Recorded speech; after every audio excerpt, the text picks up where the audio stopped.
was lying on my bed that lazy afternoon, scrolling through Instagram with no real purpose. My thumb moved automatically, flicking past reels of food, travel clips, and girls showing off their outfits. Then one post froze me mid-scroll. It was a black and white poster with bold letters across the top. Grand opening, Royal Barbershop. Free haircuts for women, limited time only. Below the text was a picture of a shiny barber's chair, empty, lit by a spotlight. I don't know why, but the image caught me. Maybe it was the words free haircut. Maybe it was the curiosity of stepping into a place usually meant for men. Or maybe it was the way the caption teased. Dare to try something new. Walk in today. I stared at the ad for a long moment. My hair was heavy that summer, tied back into the same ponytail every day. It brushed my lower back, thick and black, something I had carried like an identity for years. Friends always said, "Never cut it, it's your beauty." Even strangers sometimes admired it. But looking at that poster, I felt something stir inside me, something reckless. A small voice whispered, "What if?" I tapped on the ad. Their profile was new, only a few posts, all showing gleaming scissors, trimmers, and sleek interiors. The latest post read, "Ladies welcome. Any style, any length, free today only." My heart beat faster.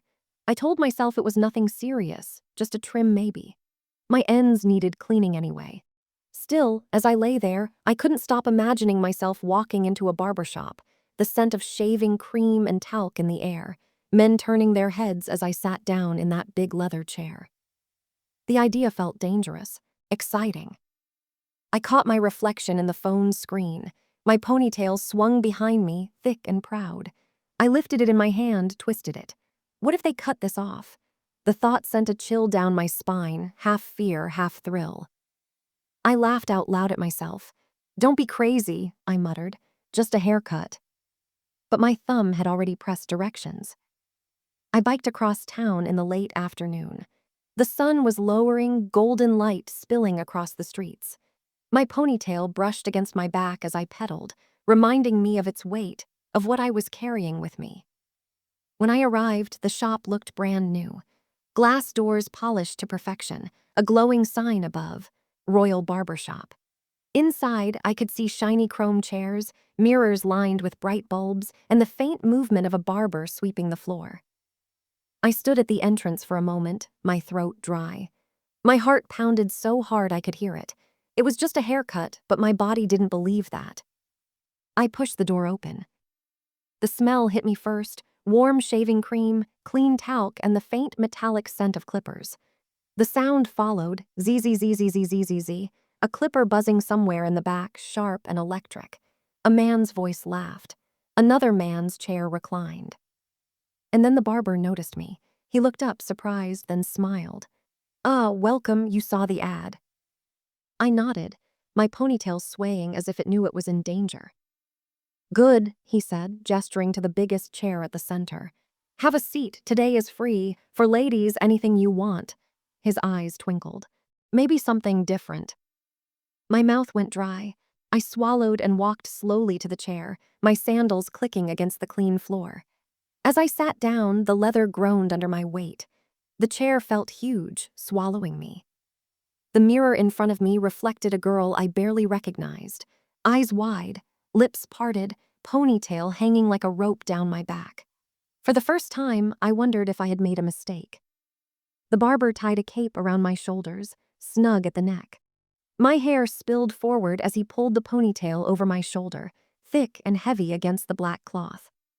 "So," he said casually, combing through the length, "what are we doing today? Just a trim, or..." His scissors glinted in the mirror. "Are you ready for something bold?" I froze, my fingers dug into the chair arms. I had come for a trim, just a trim. That was the plan. But the way he asked, the glint in his eyes, the sound of the clippers buzzing behind me, made my stomach twist. I looked at myself in the mirror, at the river of black hair draped over me. A thought flashed in my mind. What if I let him? What if I go all the way? My breath quickened. The cape was tight at my throat. My ponytail brushed against my chest, almost like it was begging to be saved. I opened my mouth to answer. but my voice came out softer than I intended. Just a haircut. But even as I said it, I wasn't sure if I meant it. The barber's smile didn't falter. It was a calm, knowing curve of his lips. Of course, just a haircut, he echoed, his voice a low, soothing rumble that vibrated through the chair. First, we wash, to honor the hair before we change it. His hands, large and capable, rested on the shoulders of the cape. With a gentle pressure, he guided me to lean back again. The chair tilted smoothly, and the world receded until all I could see was the stark white of the ceiling and the dark outline of his head above me. My own hair spilled backwards, a dark waterfall cascading over the cool porcelain rim of the sink. The position was one of absolute surrender. Then came the water. It wasn't a shock. It was a revelation. A burst of warmth, testing on his fingers first before he let it flow over my crown. It was the perfect temperature, almost feverishly hot but not scalding, a deep heat that immediately seeped through my thick mane to my scalp. I gasped softly, a sound lost in the gentle rush. The water wasn't gentle, it was purposeful, a strong, steady stream that saturated years of growth in seconds. I felt the weight of my hair double, then triple, as it drank the water in, becoming a heavy, soaked rope against the back of my neck. The sound was a hollow roar in the bowl beneath my head, a private waterfall. He moved the spray, methodically drenching every section, from the hairline at my forehead to the very ends that now floated in the water. My eyes fluttered closed. This was different from the salon. There was no polite chatter, no asking about water pressure. This was a baptism. Then the scent. A rich, clean, almost medicinal aroma bloomed in the steam. It was shampoo, but unlike any fruity or floral scent I owned. This was pure, unadulterated soap, bergamot, oak moss, something sharp and clean and utterly masculine. It was the scent of the shop itself, concentrated. He poured it directly onto my crown, a cool, thick liquid that quickly warmed against my scalp. His fingers found their way into my hair. This was not a gentle massage. It was a kneading. His fingertips, strong and calloused, pressed firmly into my scalp, moving in slow, deliberate circles. He wasn't skimming the surface. He was working the lather down to the roots, a deep, almost rough friction that sent sparks of sensation through my entire nervous system. I could hear the sound it made, a wet, squelching, slick noise as the suds built, a white, fragrant foam rising up around my ears, the sound intimate and obscenely loud in the hollow of the sink. He worked from the front back, his fingers tracing the shape of my skull underneath the heavy, wet mass of my hair. He massaged my temples, the base of my skull, the tender spots behind my ears I never knew were tense. Each movement was intentional, a mapping of the territory he was about to claim. My breath came in shallow bursts. This was more intimate than any touch I'd experienced. It was clinical and profound all at once. He was softening me up, breaking me down, preparing the canvas. The lather built into a thick, luxurious blanket, the scent of it filling my nose, my head, my lungs. I was drowning in it. My hair was no longer mine. It was a substance, a medium he was working with, a weight of wet soap and strands. With a final, thorough pass, his hands stilled. The water returned, warmer this time, to rinse. This was even more intense. The stream chased his fingers, flooding the suds away. I felt every inch of my scalp emerge, clean and tingling as the water sluiced through. He used his hand as a dam at my forehead, preventing a deluge into my eyes, his thumb brushing my browbone. The water ran clear, carrying the evidence of the old me down the drain. Silence, except for the drip of water from the ends of my hair. He turned off the tap. The sudden quiet was deafening. Then the towel. It was thick, white, and heated. He wrapped my head in it, bundling my entire waterlogged mass of hair into its warm, fluffy embrace. He didn't just pat it dry. He scrubbed firmly, his hands moving over the towel, squeezing the moisture out. My head was rocked gently with the motion. The rough terry cloth friction against my sensitive scalp was another new sensation, a vigorous awakening. He led me back upright. The world swam back into view in the mirror. My face was flushed, my eyes wide and bright. The towel was wrapped around my head like a turban, making me look strangely vulnerable, anonymous. My neck felt cold and naked. He unfastened the towel and let it fall away. My hair, released, was a dark, damp cloud around my shoulders and down my back, wavy from its confinement, gleaming under the lights like a pelt.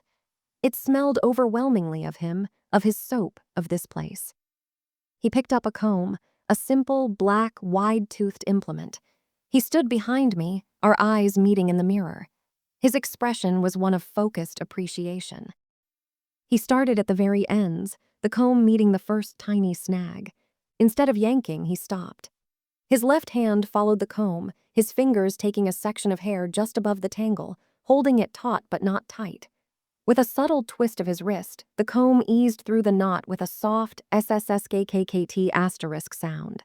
It was a tiny release. He did this again and again, working his way up, section by heavy section.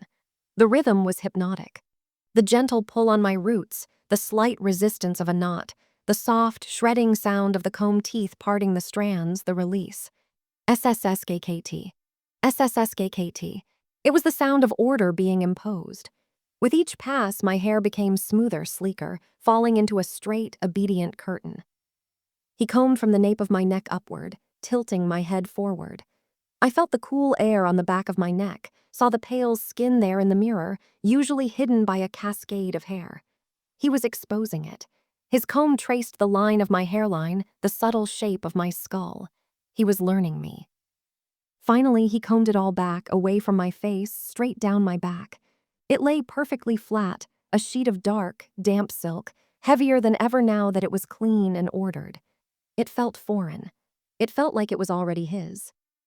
He laid the comb down on the counter with a quiet, final click.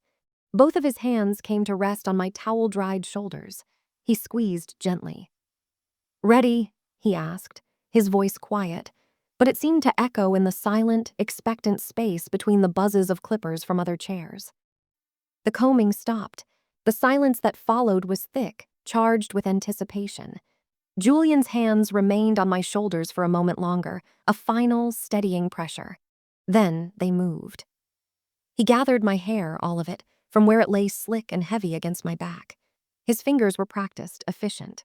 He didn't tug or pull. He simply collected the entire mass as if it were a bundle of wheat. He drew it all together at the nape of my neck, his hands smoothing it into a perfect, unified column. The sensation was bizarre, a gentle, constant pull on every single root on my scalp, a tightening that traveled deep into my skull. It was a feeling of being gathered, of being organized for a specific purpose. I watched, mesmerized, in the mirror as he selected a black elastic band from a pot on the counter. He looped it around his wrist for a second before wrapping it around my hair once, twice, 3 times. The sound was a soft, plastic thwip with each rotation. He pulled it tight, exceptionally tight. The skin at my temples and forehead went smooth, pulled taut by the anchor of the ponytail. My eyes felt slightly almond-shaped, my cheekbones more prominent. It was a severe, exposing look.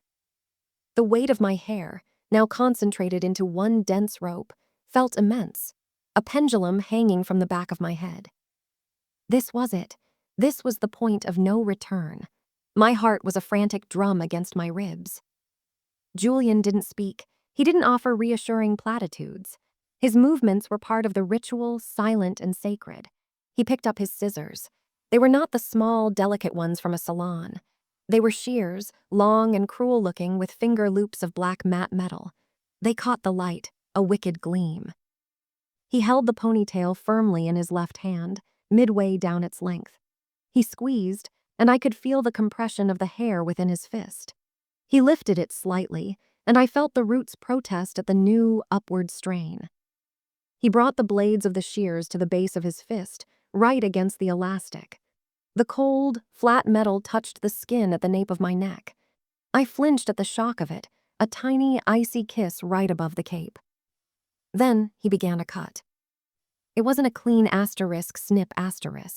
It was a brutal, grinding crunch.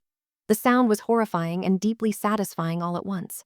It was the sound of thick, resistant matter being severed. The scissors were so sharp they didn't so much slice as they crushed through the dense bundle, each bite of the blades a loud, jarring report that echoed in the quiet shop. Crunch, crunch.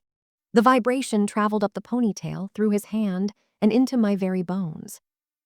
I was frozen, my breath held, watching the reflection. With each crunch, the blades sank deeper into the thick rope of my hair. I saw individual strands, severed and released, float free like black dust in the air. And then, a final decisive asterisk snick. The tension vanished. The immense weight that had been a part of me for over a decade was simply gone. It was the most surreal sensation of my life. My head felt impossibly light, buoyant, like a balloon threatening to float off my shoulders. The skin of my scalp, so long accustomed to the pull, seemed to sigh in relief, tingling with a strange, new freedom. The sudden lack of weight was a physical shock, a void where there had always been substance.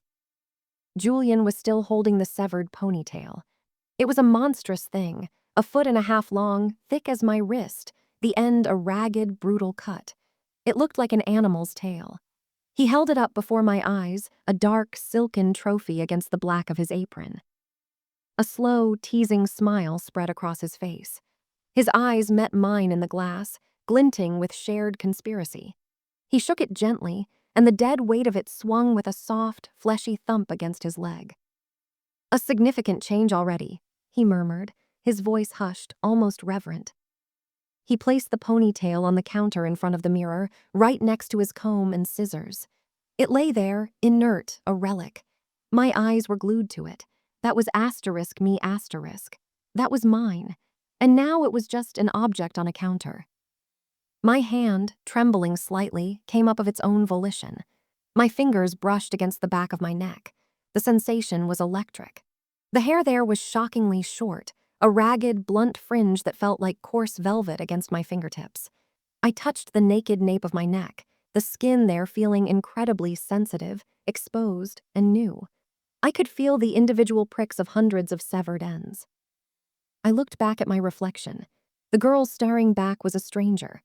Her face, framed by nothing but air, looked paler, her eyes enormous. The remains of my hair stuck out in a chaotic, jaw-length bob, the ends shockingly uneven.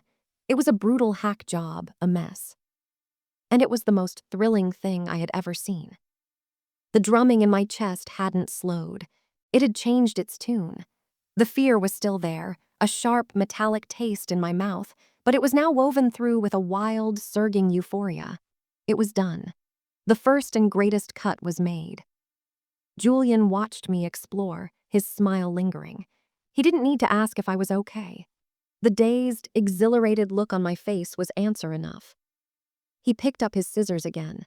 The ponytail was gone, but the transformation has just begun.